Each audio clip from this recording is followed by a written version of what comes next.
Ngayon, ating pag-aralan ng 1 digit plus 1 digit na pagkalkula na walang pagbabago sa baitang ng digit. Una, isulat natin ang dibisyon o digit ng kalkulasyon. Ang 4 at 3 ay nasa 1 digit, kaya isulat natin ang mga ito sa hanay ng 1 digit. Kasunod nito, guhitan ng linya sa pamamagitan ng ruler.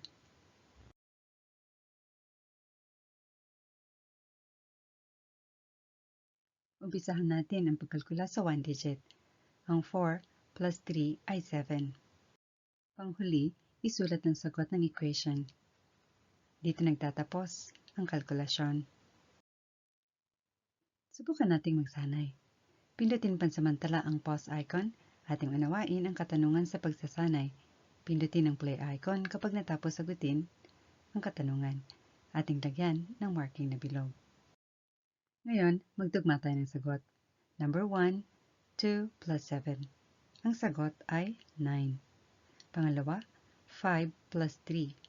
Ating alamin ang solusyon ng number 2 tulad sa unang tanong. Ang sagot ay 8. Tama ba ang inyong mga sagot sa dalawang katanungan? Panghuli, depasuhin natin ang inaral natin ngayon. Basahin natin ang number 1 hanggang number 4. Number 1, sa pagkalkula, i-align ang division o digit ng numero.